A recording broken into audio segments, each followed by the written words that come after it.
¿Todo bien? Ya, ya. Ya empezamos, estamos grabando. Charles, ¿tienes abuela o no tienes abuela? Unos En el dicen, buen sentido, unos dicen que no. Ya murieron, Ok. pero sí tuve. Oye, voy a Disfruté. comenzar haciéndote una pregunta. ¿Para ti qué significaron tus abuelos? Mis abuelos, pues mira, yo a mi abuelo materno no lo conocí en persona, pero siempre me platicaron que era una persona muy alegre, muy relajada, que es algo que a mí me encantaría hacer. O sea, su horario era despertarse a las 9 de la mañana, le llevaban su periódico, trabajaba donde estaba su taller en la colonia Nahua, que hay en el Distrito Federal. Sí. Entonces tenía su casa, tenía el taller y llegaban los obreros y él desde su cama leyendo el periódico en pijama, desayunando su huevo en salsa, le reportaban. Entonces ya como a las 12 ya salía A gusto. a gusto y a dirigir y ya a trabajar hasta las 9, 10 de la noche, a gusto. Mi abuela materna era muy estricta, no la conocí tampoco mucho. Los que más conocí fueron mis abuelos. ¿Y qué significaba para mí? Pues siempre mi abuelo, Carlos, era un excelente contador de historias. Tenía a todos sus hijos, eran, o sea, 7 hijos, esposas, sobrinos, nietos, todos ahí. Y contaba muy buenas historias. Él fue emprendedor, tenía una fábrica de ladrillos. O sea, yo creo que de ahí viene también la sangre de mi papá, también emprende, yo también emprendo. Y buen contador de historias. Y mi abuela, pues, también era como una segunda mamá. Era como otra mamá, tal cual. Más consentidora. Sí, no, los abuelos eran totalmente consentidores, 100%, o sea, ahí sí no había de otra, o sea, con ellos era puro disfrutar, hacías lo que querías, veías la tele a la hora que querías, yo me la pasaba muy bien, a mí me encantaba ir con mis abuelos, me pasaba ahí el fin de semana, entonces para mí tengo recuerdos muy agradables, eran personas con las que me gustaba mucho pasar el tiempo. Ya, ok. Fíjate que, te decir de dónde viene esta pregunta. Yo una vez estaba tomando una clase de filosofía, y estas filosofías ya así como que muy elaboradas, complejas, etcétera. Y de repente el señor que nos estaba dando la clase, que era una eminencia, nos dice, a ver, espérense, hay un criterio ético que nunca les he dicho. Porque ya ves que luego aparecen estos criterios de si le sirve, díselo, si no le sirve, no lo digas, y que los filtros de Sócrates y todo esto. Y dice, hay un criterio ético invaluable. Vas a hacer tal cosa, ¿tienes duda? ¿Qué diría tu abuela? Y si tu abuela diría que no, olvídalo, no se hace. Y tú dices, a ver, ¿cómo entra en clase de filosofía, de maestría? Estás hablando de filósofos, bueno, obviamente... Del desarrollo del pensamiento. Del pensamiento humano, europeos de primer nivel, que te dicen, no te vayas a Europa, o sea, busca a tu abuela y háblale por teléfono. Entonces, obviamente te rompe mucho el esquema, pero dices, ¿qué tanto de razón tiene esta afirmación? Entonces yo me pongo a ver, por ejemplo, no a mi abuela, que yo también conviví muy poco con mis abuelas, pero sí a mi mamá como abuela, y cómo mis sobrinos se acercaban a ella a pedirle consejo. Y el consejo de ella era muchísimo más poderoso a veces que el de la madre o el del padre. Sí. Y la abuela dijo que sí. Entonces me siento fuerte y es un sí, ¿no? Oye, la abuela dice no. O la abuela dice, hey, cuidado, piénsalo, porque también hay abuelas de mucha mano izquierda, ¿no? Que es, no te voy a decir que no, pero voy a poner la piedrita para que tú llegues al no. Eso es muy inteligente, ¿no? Entonces de repente una de mis sobrinas le fue a preguntar una situación de vida, ¿no? Y salió con él, pues si la abuela me dio el permiso. Pues sí. Entonces, qué poderoso puede ser un elemento de una figura moral ante nosotros que tenga o no estudios, que nosotros también ahorita lo tocamos, puede representar un criterio del bien actuar, del bien obrar, de un criterio ético muy claro, que son los abuelos, y también la importancia de los abuelos en la educación general, ¿no? Incluso la educación social, ¿no? De esta vejez. Entonces, te vas dando cuenta y vas sacando también de conclusión, que por cierto ahora tengo un libro que habla un poco de esto, de cómo el conocimiento es diferente de la sabiduría. Y hay personas que pueden tener mucho conocimiento en la vida, un título universitario, que la maestría, el doctorado, pero muy poca sabiduría, y esa sabiduría no te ayuda a desenvolverte de la mejor manera en tu vida, ¿no? Entonces yo puedo tener un conocimiento como financiero, pero mi vida ser un desgarriate, entonces ¿qué parte de la sabiduría no estoy aplicando, no? Te voy a decir algo bien interesante, y ahorita te voy a ceder la palabra. En la película de Mar Adentro de Bardem, cuando él habla mucho sobre que se quiere quitar la vida porque está discapacitado, el papá de él, hay un momento en que como que se desconecta de todo este rollo de mi hijo se quiere morir y a mí me duele, y de repente decía algo así como, hoy va a llover. Pero así como que de la nada te rompe el diálogo, ¿no? Decía, hoy va a llover, ¿no? Y entonces en la película, un poquito más adelante, llovía. Y a mí esa escena, que pasa 2 veces en la misma película, me impactaba como no tienes una idea de mi historia de vida. Porque mi abuelo paterno, que era de un pueblito ahí de Yucatán, Campeche, hace cuenta que nos levantábamos, el sol estaba todo lo que da, pero todo lo que da, y de repente volteaba hacia el cielo y decía, hoy va a llover, como a las 3. Y a las 3:15, preciso de dónde salieron las nubes, había un sol maravilloso, el calor estaba todo, llovía.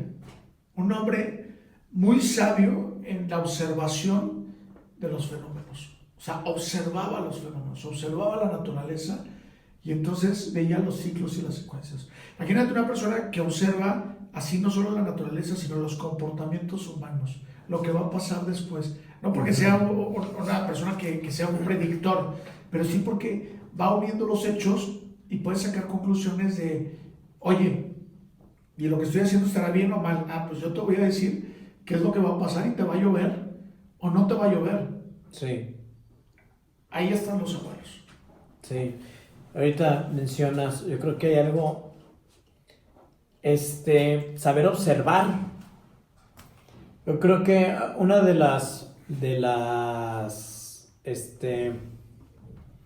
lo que se dice es, que me hace mucho sentido, es que tenemos 2 orejas y una boca. Entonces tenemos que escuchar el doble. Igualmente tenemos 2, o sea, tenemos, como se dice en el audio, o sea, elementos de entrada al doble que los de salida.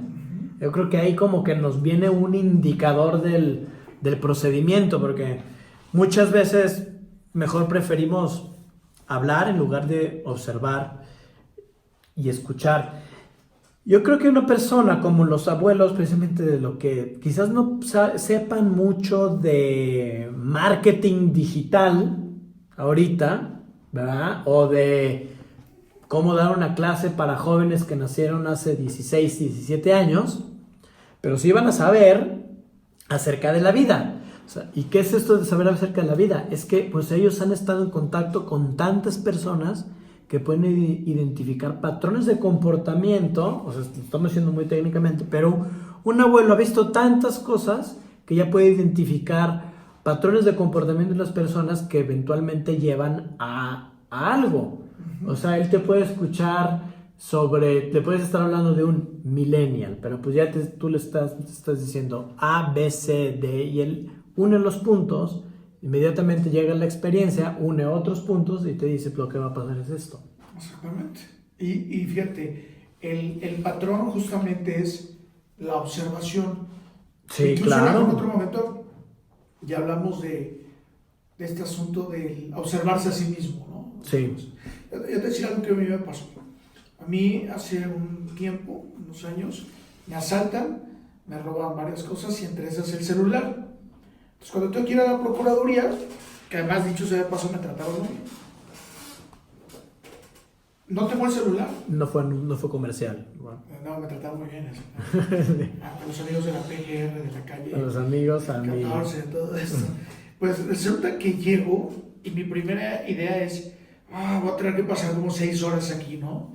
Y sin celular, ¿qué va a ser de mi vida? Con una gotita cayéndote en el coco. Entonces, curiosamente, dejas el celular y ya no tienes nada que hacer y se prende un mecanismo en tu mente de observar. Y empiezas a observar a la gente, a observar cómo llega, a observar si está enojada, a observar al que trabaja, qué tanto trabaja. Entonces, y además, observas, no tienes nada que hacer, incluso empiezas a interactuar con la gente. Entonces empiezas a hablar con el de al lado de, oye, ¿y usted qué le pasó? No, pues a mí me robaron una camioneta. ¿Y dónde? Pues estacionada. Y cuando traes el celular, se convierte en un mecanismo que lo que menos haces es observar. Entonces, ¿cómo quieres pensar si no estás metiendo unos datos de tu ambiente para sacar conclusiones? ¿Y qué pasaba con los abuelos? Los abuelos tenían esta gran capacidad de poder observar las situaciones en marcos generales y en marcos específicos. Entonces, rápidamente podían construir una línea de decisión que ahorita hemos estado incapacitados en mucho sentido, porque tenemos informaciones, pero no tenemos criterios de tomar una decisión. Te voy a decir algo que a mí me sucedió con mi abuela materna, que también era una persona era muy linda, pero muy seca, mi abuela. Fuimos a un pueblo del sur de Yucatán, a una playa, y en ese entonces, Carlos, que tú no habías nacido, el atún, las latas de atún no tenían el que le levantabas. O sea, eran latas totalmente cerradas. Imagínate qué difícil era la vida. Entonces necesitabas un aparato que se llamaba un destapador de estos de abrelatas, ¿no? ¿Abre qué? Abrelatas. Te voy a regalar uno. ¡Wow! Pero uno italiano así de diseño para que te guste. Bien. Bueno, resulta que llegamos al pueblito, yo veo las latas y se nos olvida el abrelatas. Y en eso Carlos dice, no, yo voy a salvar a mi familia de que no nos moramos de hambre. Porque no hay como abrir las latas de la comida, imagínate, ¿no? Muerto ahí con las latas. Entonces empecé a caminar. Y un coco. Sí, y las latas, ¿no? Muertos de inanición y la comida ahí. Bueno, empiezo a caminar varias casas hasta que consigo un abrelatas. Pero estoy hablando de estas playas que la siguiente casa está a 500 metros, ¿no? Entonces, cuando regreso a la casa, la ensalada ya estaba hecha. Entonces, ¿cómo hizo mi abuela para abrir las latas? El ingenuo, ¿no? A ver, bueno, o sea, mi abuela, su vida fueron esas latas. O sea, la mía no, la de ella sí. Pues agarró un cuchillo, así, pero es método carnicero, y ella abrió las latas. O sea, cosa que a mí en la vida me había pasado por la mente, ¿no? Bueno, me quedé muy impresionado en el sentido de, ¿yo qué le vengo a enseñar a mi abuela? Sí. Tiene toda la sabiduría del mundo, ¿no? Toda la sabiduría. Y que te digo que luego, mi madre que ya murió grande, que también fue abuela, me di cuenta con mis sobrinos que mi madre tenía esa sabiduría luego de abuela. Oye, es que me picó una abeja, ponte no sé qué cosa. Dices, ¿de dónde sale esto, no? Y se ponía no sé qué cosa que me enjurge extraño, sin problemas. Sabiduría, conocimiento. Abuelos. Sabiduría y conocimiento. Sí, porque al final de cuentas seguimos siendo los mismos humanos que éramos hace miles de años. O sea, desde allá del Imperio Romano acá no nos ha salido un dedo extra. Nos duelen las mismas cosas, el orgullo, sí, bueno, estamos igual. Nos siguen doliendo las mismas cosas. O sea, sí, el fuego sigue quemando igual, nos sigue dando sed. O sea, al final de cuentas seguimos siendo, al final, humanos. Y me pareció muy interesante lo que dices del estar en contacto con el entorno. O sea, versus estar agachado viendo el celular y estando viendo nada más. Uy, este cuate ya hizo esto. Uy, esta persona ya se compró esto. Uy, este cuate ya se fue de vacaciones acá. Y nomás comparándote diciendo, ¿no? O sea, todo siempre pierdes, ¿no? Cuando uno se compara siempre pierde. O sea, como que en lugar de estar de aprovechar nuestros sentidos, nos metemos en uno, nada más, como parece, como hasta con la voluntad de buscar la ansiedad, ¿no? ¿Sí? Que nos deriva de estar, no literalmente, pero viviendo dentro de un teléfono y que no podemos hacer nada dentro de ese teléfono. O sea, es como si tú te metes en el teléfono y ahí estás amarrado, atrapado y no puedes hacer nada y nada más estás viendo cómo una persona está viviendo una vida de lujo, cómo una persona está haciendo esto, ganando esto, y tú amarrado y diciendo, en este momento quiero hacer eso, no puedo hacer nada y pura... En lugar de... Y cuando eso no está pasando en la realidad, cuando de eso no puedes saber ni siquiera lo que está pasando con la otra persona, o si está mintiendo, o todo lo que chambeó y sufrió para llegar ahí, no lo ves. Versus estar acá aprovechando ese momento de formar relaciones, de aprender de otras cosas que te puedan ayudar, como dicen los gringos, streetwise, ¿no? O sea, como la sabiduría de la calle, de estar observándose, en lugar de, hasta vamos caminando y vamos así, agachados ahí, asoleándosenos todo el occipucio, que es así, ¿no? Pero eso está muy, muy, muy cañón, que eso es algo que deberíamos de hacer mejor, de hacer más. Fíjate que hay un autor, no sé si lo conozcas, a Eckhart Tolle, es uno de estos hombres que ha desarrollado mucho en las zonas espirituales racionales, yo diría. No lo conozco. Y tiene un libro que se llama El poder de la hora, que es de los que más ha vendido. Y habla justamente de esto, ¿no? De cómo nos hemos perdido, de que lo único que tenemos es este momento. Y de repente lo dejamos de disfrutar por una ansiedad posterior. Que estás en un lugar y dices, sí, por en la noche voy a cenar con mis compadres, ¿no? Sí. Y ya estás en la cena de anoche, ¿no? Y, es que lo que me pasó la semana pasada. Entonces de repente nos disparamos hacia los dos lados y dejamos de estar en el momento en el que tenemos que estar. Sí. Y empezamos a perder las opciones que tenemos que perder. En ese sentido, hace un tiempo, hace como un año, me tocó irme a una laguna ahí por Puebla, aquí por donde es nuestro compañero. Nuestro productor. Tehuacán, creo que hay una Puebla, una laguna, algo así. Una casita que nos prestaron. No había casi ni señal. Eso es como 3 días ahí, pero haz de cuenta que en una etapa de mucha autoobservación. Sí. Mucho estar... Autoobservación, eso también es importante. Súper interesante porque el mismo entorno, vas en celular, estás en un lago tranquilo, no traes televisión. Al principio, obviamente, el primer día que llegas dices, ¿qué va a ser de mi vida? O sea, el día va a tener 90 horas, ¿no? Y al tercer día dices, qué maravilla, ¿no? O sea, debería vivir siempre. Hace cuenta que a mí, a partir de irme a desconectar a lugares así, a un bosque, por ejemplo, una cabaña, me ha pasado que regreso a Guadalajara y tengo un oído muy clínico para escuchar o para captar los pájaros, que era algo que no me pasaba. Entonces de repente voy caminando en la calle y dices, oye, a ver, hay pájaros por acá, ¿no? Y me ha tocado ver pericos, aquí en Guadalajara hay muchos pericos. Y es bien interesante porque era algo... ¿De 2 patas? Sí. Y de 2 piernas. No, hice de los 2, pero estos son de dos patitas, ¿no? Y son muy escandalosos, por cierto. Entonces, y resulta que era algo que yo no me daba cuenta, que no era consciente, porque no tenía el espacio de observar. Entonces, ¿cómo perdemos esta cualidad de observar? Y que observar nos puede hacer sabios, nos puede llevar a tomar mejores decisiones de lo que sucede. Bueno, es más, yo regreso. El día que a mí me asaltan, ¿por qué me asaltan?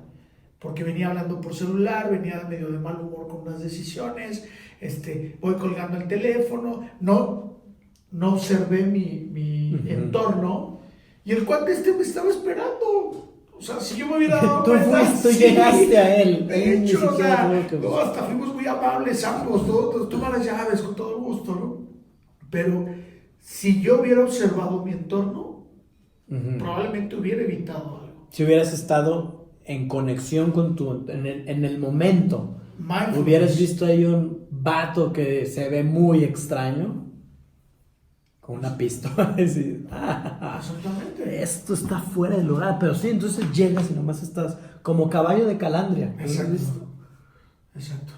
Para nuestros amigos que nos escuchan en Dubái, donde no hay calandrias, hasta donde yo sé, la calandria es una carreta con un caballo que tiene ahí unos parches laterales para que nada más puedan ir viendo para abajo, para que no se vayan a caer en un hoyo Exacto, sí. en ese momento. Visión de túnel, pero también podría ser enfoque, ¿eh? Me voy a enfocar en este objetivo y listo. Sí. Visión de túnel, nada más veo esto. No, los caballos de calandria no tienen opción. ¿Cómo No, ves, Carlos? de hecho, ahorita de eso de enfoque, ya lo que te iba a comentar. Lo vamos a dejar para, yo creo que vale mucho la pena tocarlo en un tema aparte, porque ahorita no me acuerdo de esa persona, pero el típico ejecutivo científico que trabaja en caridad, desarrolla empresas, entrevistas, de esos que tienen juntas de 15 minutos, su día de 16 horas está dividido en decenas de juntas de 15 minutos.